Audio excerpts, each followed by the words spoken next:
Welcome back. AP ఎన్జీఓల సమ్మెపై ఇవాళ హైకోర్టులో మరోసారి విచారణ జరగనుంది. సమ్మెపై బుధవారం హైకోర్టులో వాదనలు జరిగాయి. సమ్మెపై నిర్ణయాధికారం పూర్తిగా ప్రభుత్వానికే ఉందని కోర్టు ముందు వాదనలు వినిపించారు ఏపీ ఎన్జీఓలు. ఇవాళ మరోసారి విచారణ అనంతరం హైకోర్టు ఏం తీర్పు వెలువరిస్తుందని ఉద్యోగులే కాకుండా రాష్ట్ర ప్రజలంతా ఆసక్తిగా ఎదురుచూస్తున్నారు. రాష్ట్ర విభజన ప్రకటనను నిరసిస్తూ ఏపీ ఎన్జీఓలు చేస్తున్న సమ్మె రాజ్యాంగ విరుద్ధమని దాఖలైన ప్రజా ప్రయోజన వ్యాజ్యంపై బుధవారం హైకోర్టులో విచారణ జరిగింది. సమ్మెపై నిర్ణయాధికారం పూర్తిగా ప్రభుత్వానికే ఉందని కోర్టు ముందు తన వాదనలు వినిపించారు ఏపీ ఎన్జీఓలు. సమ్మె చేస్తున్న ఉద్యోగులపై చర్యలు తీసుకుంటే 6 లక్షల మంది ఉద్యోగులు రోడ్డున పడతారని చెప్పుకొచ్చారు. ఏపీ ఎన్జీఓల వాదనలు విన్న హైకోర్టు విచారణను ఇవాళ్టికి వాయిదా వేసింది. సమ్మెపై మంగళవారం కూడా విచారణ జరిగింది. ఏపీ ఎన్జీఓల సమ్మె రాజ్యాంగ విరుద్ధమైనదని పిటిషనర్ తరపు న్యాయవాది వాదించారు. సమ్మెపై హైకోర్టు రాష్ట్ర ప్రభుత్వానికి ఎలాంటి ఆదేశాలు జారీ చేయొచ్చో వివరించే ప్రయత్నం చేశారు. గతంలో సుప్రీంకోర్టు ఇచ్చిన తీర్పులను ఉదాహరించారు. సర్వీస్ రూల్స్, ఉద్యోగులపై ప్రభుత్వం తీసుకోవాల్సిన క్రమశిక్షణ చర్యల గురించి పిటిషనర్ తరపు న్యాయవాదిని హైకోర్టు ప్రశ్నించింది. సమ్మె విషయంలో వాదనలు వినిపించాల్సిన ప్రభుత్వ తరపు న్యాయవాది వాయిదాలు కోరడంపై హైకోర్టు ఆగ్రహం వ్యక్తం చేసింది. ప్రతి వాయిదాకు ప్రభుత్వానికి 2 లక్షలు జరిమానా విధిస్తామని హెచ్చరించింది. కోర్టు వ్యాఖ్యలతో ప్రభుత్వ న్యాయవాది తన వాదనలు కొనసాగించారు. ఏపీ ఎన్జీఓలు సమ్మె ఎందుకు చేస్తున్నారో కోర్టుకు వివరించారు. సీమాంధ్ర ప్రాంతంలో జరుగుతున్న సమ్మెపై వేసిన పిటిషన్కు విచారణ అర్హత లేదని వాదించారు. సివిల్ సర్వీసెస్ కాండక్ట్ రూల్స్ ప్రకారం ఉద్యోగులు సమ్మె చేసుకునే హక్కు ఉందని కోర్టుకు తెలిపారు. వాద ప్రతివాదనలు విన్న కోర్టు తీవ్ర వ్యాఖ్యలు చేసింది. ఏపీ ఎన్జీఓల సమ్మె విషయంలో ప్రభుత్వం అనుసరిస్తున్న వైఖరిపై హైకోర్టు తీవ్ర అసంతృప్తి వ్యక్తం చేసింది. సమ్మెతో ఎంత నష్టం వాటిల్లుతుందో ప్రభుత్వానికి తెలుసా? ఈ నష్టాన్ని ఎవరు భర్తీ చేస్తారు? రాష్ట్ర ప్రభుత్వ ప్రధాన కార్యదర్శి నుంచి ఈ నష్టాన్ని వసూలు చేయాలా అని ప్రభుత్వ న్యాయవాదిని ప్రశ్నించారు. సమ్మెపై కోర్టులో 2 వర్గాలు తమ వాదనలు వినిపించడంతో ఏం తీర్పు వెలువడుతుందోనని రాష్ట్ర ప్రజల్లో ఉత్కంఠ నెలకొంది. రాష్ట్ర విభజన ప్రక్రియను నిలిపివేసేందుకు సీమాంధ్ర కేంద్ర మంత్రులు, కాంగ్రెస్ ఎంపీలు ఢిల్లీలో ముమ్మర ప్రయత్నాలు చేస్తున్నారు. హైకమాండ్ పెద్దలను కలిసి సీమాంధ్రలో జరుగుతున్న ఉద్యమాలను వివరిస్తున్నారు. నిన్న వీరప్పమొయిలీ, అహ్మద్ పటేల్ను కలిసిన నేతలు ఇవాళ సోనియా గాంధీ అపాయింట్మెంట్ కోరారు. రాష్ట్ర విభజన ప్రక్రియను నిలిపివేయాలని కోరుతూ సీమాంధ్ర కేంద్ర మంత్రులు, కాంగ్రెస్ ఎంపీలు ఢిల్లీలో తమ ప్రయత్నాలు కొనసాగిస్తూనే ఉన్నారు. రాత్రి సోనియా రాజకీయ సలహాదారు అహ్మద్ పటేల్ను కలిసి సీమాంధ్రలో జరుగుతున్న ఆందోళనలు, ఎన్జీఓల నిరవధిక సమ్మె వంటి అంశాలను పటేల్కు వివరించారు. అంతకుముందు వీరు కేంద్ర మంత్రి వీరప్పమొయిలీని కూడా కలిశారు. సీమాంధ్ర కాంగ్రెస్ నేతల వినతిని పార్టీ అధినేత్రి సోనియా దృష్టికి తీసుకెళ్తానని అహ్మద్ పటేల్ తమకు హామీ ఇచ్చినట్లు నేతలు చెప్పారు. మరోవైపు సీమాంధ్ర కేంద్ర మంత్రులు, ఎంపీలు, రాష్ట్ర మంత్రులు కూడా సోనియా గాంధీ అపాయింట్మెంట్ కోరారు. ఇవాళ దిగ్విజయ్ సింగ్ సోనియాతో భేటీ అయ్యే అవకాశాలున్నాయంటున్నారు సీమాంధ్ర కాంగ్రెస్ నేతలు. అన్ని కూడా సావధానం కూడా విన్నారు.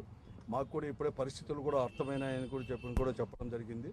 అంతేకాకుండా అన్ని పరిస్థితులు కూడా మరొక మారు కూడా కాంగ్రెస్ పార్టీ ప్రెసిడెంట్కి కూడా మేము చెప్తామని కూడా హామీ ఇవ్వడం జరిగింది. ఈ రాష్ట్రంలో పరిస్థితి కూడా మేము కూడా ఎప్పటికప్పుడు అవగాహన చేసుకుంటాం. ఇన్ఫర్మేషన్ మాకు ఉంది కాబట్టి మీరు ఇచ్చినటువంటి ఈ డీటెయిల్స్ అన్నీ కూడా ఏఐసీసీ ప్రెసిడెంట్ గారితో నేను అందజేస్తా అన్నారు. తర్వాత కూడా మాకు అపాయింట్మెంట్ కూడా కావాలని అడిగాం. దానికి కూడా మెసేజ్ ఇచ్చారు. రాష్ట్ర విభజనపై సోనియా గాంధీ ముందు తమ వాదనలు బలంగా వినిపించేందుకు సీమాంధ్ర నేతలు సిద్ధమవుతున్నారు. జగన్ అక్రమాస్తుల కేసులో సీబీఐ ఛార్జ్ షీట్లో పేరెక్కిన మంత్రి గీతారెడ్డిని వెంటనే బర్తరఫ్ చేయాలంటూ టీడీపీ ఎమ్మెల్యేలు గవర్నర్కి విజ్ఞప్తి చేశారు.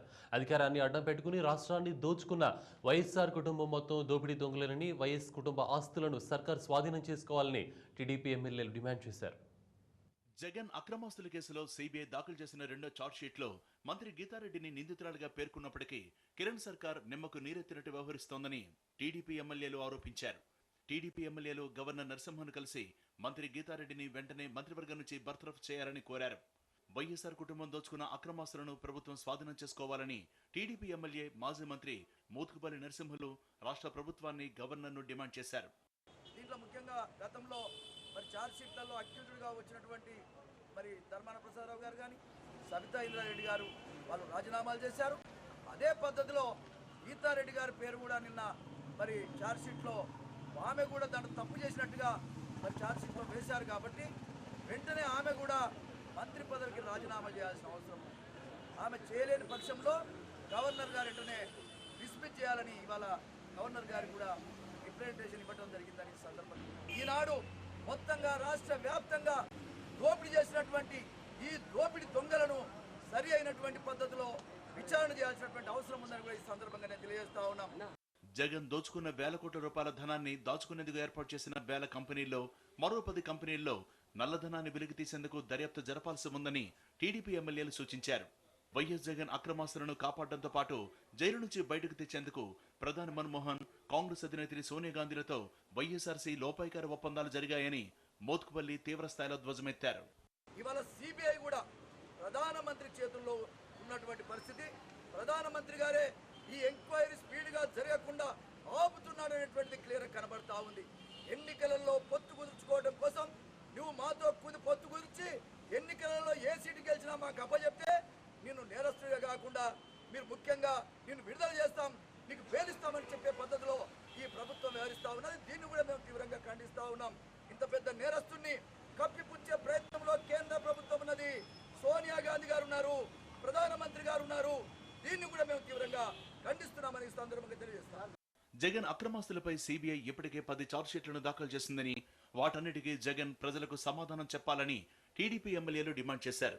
దోచుకున్న సొమ్మును కాపాడుకునేందుకే వైఎస్ జగన్ పార్టీ పెట్టాడని, రాజశేఖర రెడ్డి సీఎం కాకముందు జగన్కు షర్మిలకున్న ఆస్తులెంత, ఇప్పుడున్న బంగ్లాలు ఆస్తులు ఎన్నున్నాయో రాష్ట్ర ప్రజలకు షర్మిల వివరించాలని కోరారు. అవినీతికి పాల్పడేవారు ఎంతటి పెద్దవారైనా, వారెంతటి ఘనుడైనప్పటికీ తెలుగుదేశం పార్టీ చూస్తూ ఊరుకోదని, వారి అవినీతిని ఎండగట్టడమే కాకుండా న్యాయ పోరాటానికి కూడా సిద్ధమని టీడీపీ ఎమ్మెల్యేలు ప్రకటించారు.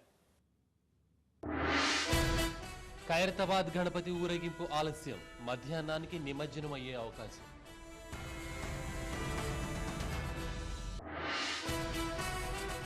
ప్రశాంతంగా వినాయకుని నిమజ్జనం, ట్యాంక్ బండ్ దగ్గర భక్తుల కోలాహలం.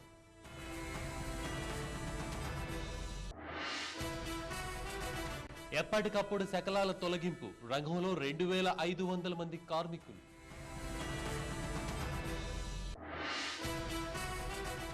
సమ్మెపై ఇవాళ హైకోర్టు విచారణ, నిర్ణయం ప్రభుత్వానిదే అంటున్న ఎన్జీఓలు.